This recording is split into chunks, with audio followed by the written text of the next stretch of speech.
Paul, firstly, I'd like to talk about the current state of Class 1 offshore powerboat racing, where, in your opinion, it's gone wrong in the past, and what you think that the sport should be doing to get itself back and even beyond where it was maybe 10 years ago. Yeah, I've been in Class 1 for 6 years now, and I see we're going back and forwards, but maybe not enough forward as everybody wants. So I think everybody has to do a bit of work, and maybe for the organizers to have the events at places that I think the sport is too small to be alone. I think we have to do the events together with big concerts, for example, other things together, festivals, things like that. That it's already people there, and then we can add something to that thing. I think that's the way to go and grow from that, you know.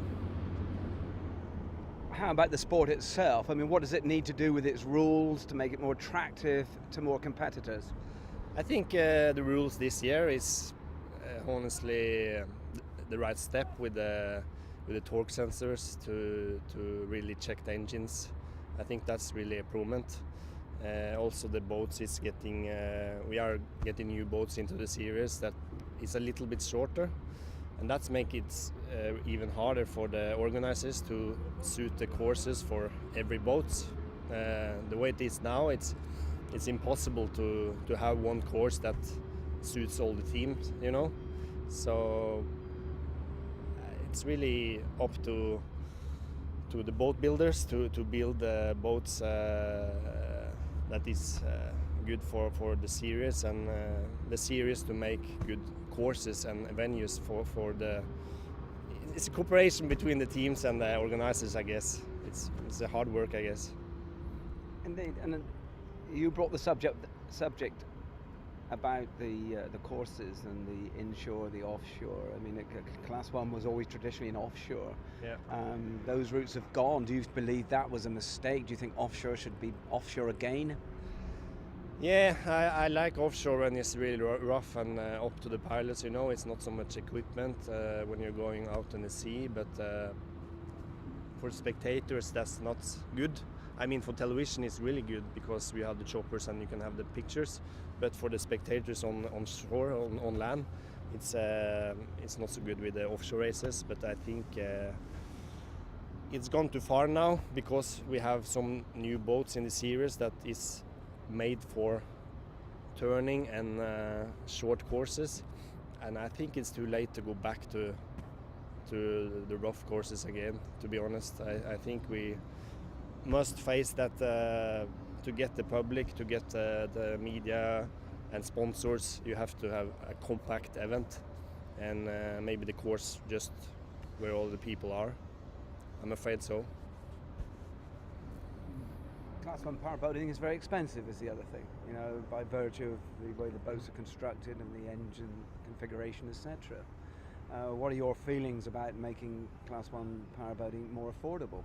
Yeah, that's a good question. I think it's the right direction to have the torque sensors because it's less power on the engines and you can run more races with them. The cost of the boats will quite stay the same because same material, a little shorter, but it's not so cheaper anyway. So I think it's going the right direction with the rules and the engines now. Yeah. Now then, if you were appointed as the Class 1 promoter from the beginning of 2013, yeah, what are the first things you would change? What would be your direction going from the sport in its present state to making it more attractive for sponsors in the future? I think the main issue and main key in all powerboat classes, whatever, I've been in the sport for over 20 years now, and it's the same every year. We get the calendar so late. I mean, for a team or a pilot or whatever, trying to get sponsors, doesn't matter which class you are in, you need sponsors. You can't get sponsors if the calendar is a couple of months before the season starts. We need to have the calendar 8 months, 6 months in front. I know it's hard for the promoter to sign all the event stuff. But I mean, car racing, for example, they launched the calendar 10 months in front of the next season.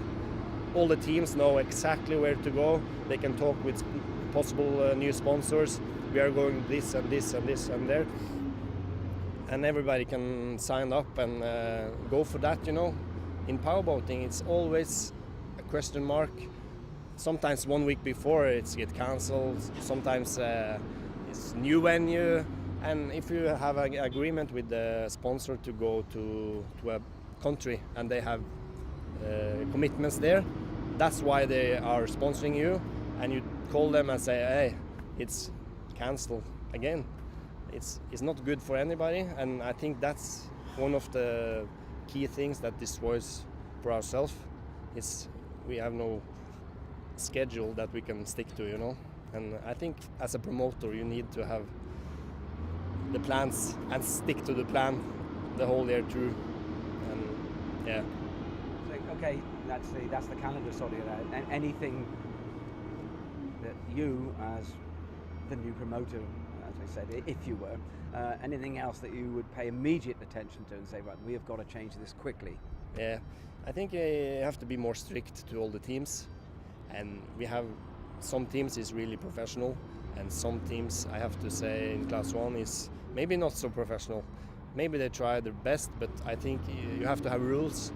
More, it's not expensive to be professional looking, you know. That's the cheap part of it. So I think you need more rules. You need everybody involved in the class to realize the value of being professional and work from that.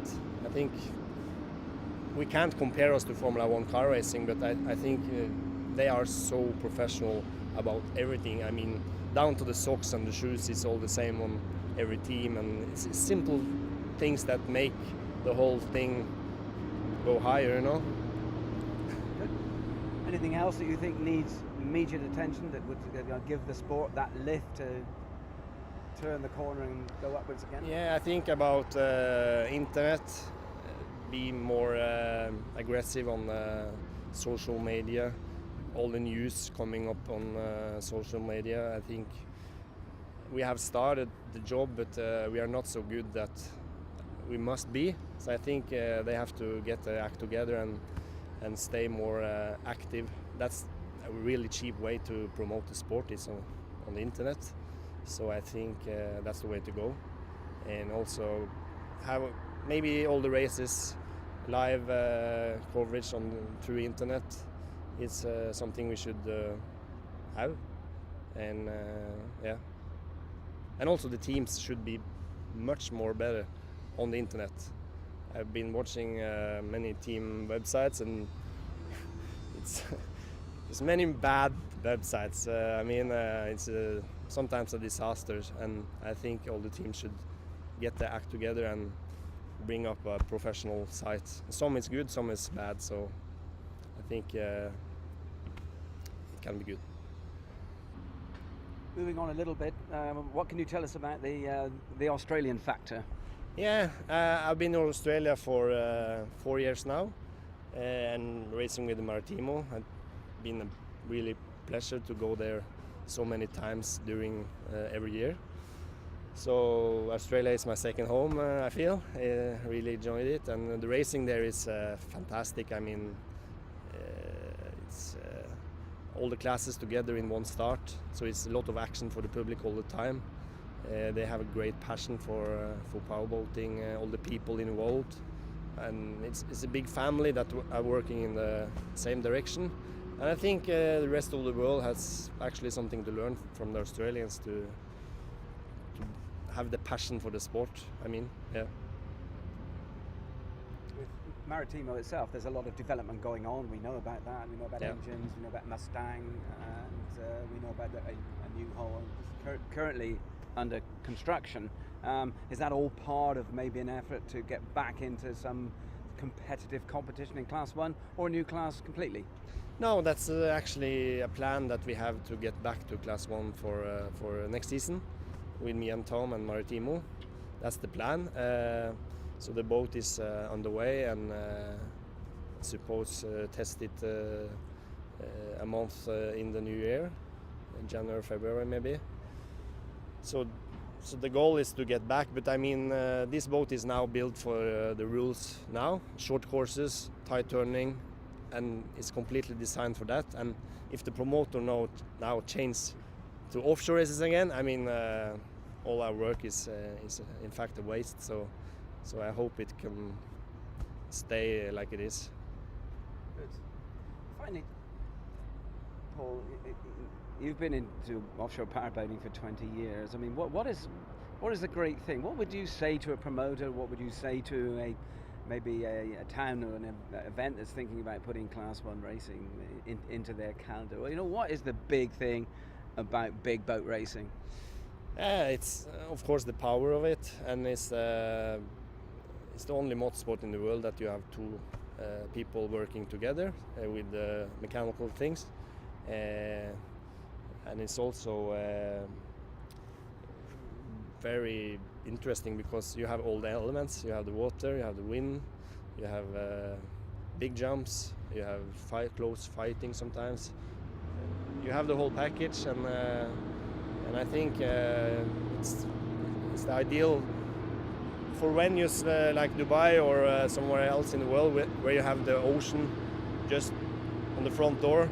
It's great to have offshore powerboats events because it's so close to the public. It's not a motor racing course that is out in the desert or outside the town. You know, you can get people who are not supposed to watch a race, but they are accidentally in the park or something, and they see this race. So we have so many opportunities to reach the public, and if you do the right things, to get the sport on a new level.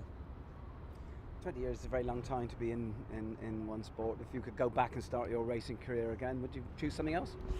I was actually a ski jumper before I started powerboating, and I really enjoyed that, but I'm living in the south of Norway, so we didn't have so much snow a couple of seasons, so I couldn't train a lot, so I went really bad and I got bored. So I then started summer activities with powerboating, and that's just been in my head forever. And you wouldn't change it? No, that's great.